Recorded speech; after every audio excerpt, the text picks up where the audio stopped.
You get a feeling, a tightening in your gut, a whisper that says something's wrong, and you've learned to trust it.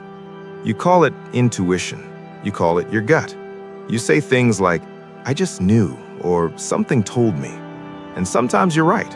Sometimes the feeling points to something real, a person who turned out to be dishonest, a situation that went bad, a choice you're glad you didn't make. But sometimes, more often than you'd like to admit, the feeling is wrong. You were sure they were pulling away. They weren't. You were certain the opportunity would collapse. It didn't. You sensed betrayal in a pause that was just a pause, and you acted on it anyway. You withdrew. You questioned. You built walls before anyone threw a stone, because the feeling was so strong, so immediate, so certain of itself. Here's what no one tells you. Anxiety and intuition feel almost identical in the body. The same tightness, the same alertness, the same sense of knowing without evidence. Your nervous system doesn't label them differently. It just sends the signal, and you respond. You've been trusting that signal your whole life, letting it steer your decisions, your relationships, your sense of what's safe and what isn't, without ever asking whether it's actually telling you the truth or just telling you a story you've heard before. This isn't a flaw in your perception. It's not you being paranoid or broken or too much. It's protection. At some point, your nervous system learned that the world required vigilance, that safety wasn't guaranteed, that the only way to avoid pain was to see it coming, before it arrived, before it announced itself, before anyone else noticed. So your body got good at scanning, reading rooms, sensing shifts, picking up on things other people missed. It learned to generate warnings at the first sign of something familiar, a tone of voice, a flicker of hesitation, a silence that lasted half a second too long. And because those warnings sometimes proved useful, you started treating them as truth, as insight, as a direct line to something deeper. But the signal doesn't come with a source code. It doesn't tell you whether it's based on what's happening now or what happened 10 years ago. It just arrives, urgent, convincing, already dressed as fact. And because it feels so certain, you assume it must be wise.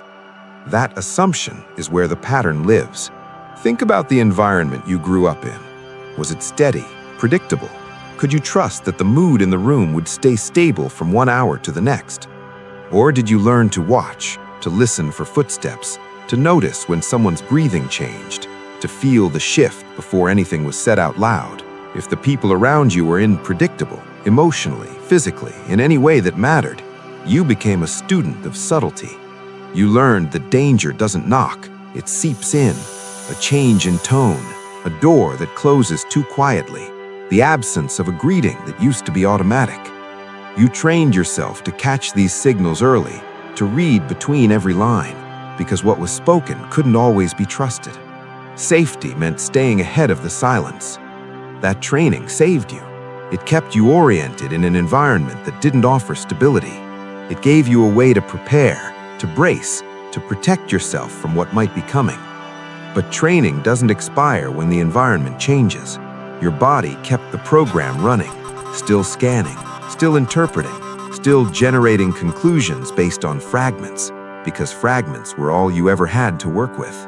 You meet someone, they're kind, consistent, present in a way that feels unfamiliar, and within weeks, something shifts. Not in them, in you. A feeling you can't quite name, a hum beneath the surface that says, "Wait, watch, something's not right here." So you start looking, reviewing conversations in your head, analyzing their word choices, measuring response times. You notice they seemed quieter last night, a little distant. You wonder what it means. You wonder what they're not saying.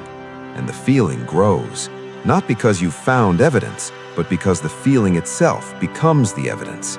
It's so loud, so persistent, it must be pointing to something real. You start protecting yourself before anything has gone wrong. You pull back slightly, test them with silence, withhold the part of you that was starting to open, just in case. They feel the shift. They ask what's wrong, and you can't explain it because nothing happened. You just knew, you just felt it. This is how the pattern operates, not with dramatic exits, with quiet retreats, invisible walls built brick by brick, justified by a feeling that was never questioned. You've done this in friendships, in jobs, in moments that asked you to stay open just a little longer than felt safe. And each time, the feeling was so convincing, so familiar, so much like truth. Intuition doesn't argue with you. It arrives once, clear, calm, almost impersonal. It doesn't need you to believe it. It doesn't spiral into increasingly elaborate scenarios. It says what it needs to say, and then it's quiet. Anxiety is different. It repeats, it insists. It builds a case and then keeps building, pulling in old memories, worst-case outcomes, comparisons to situations that have nothing to do with now.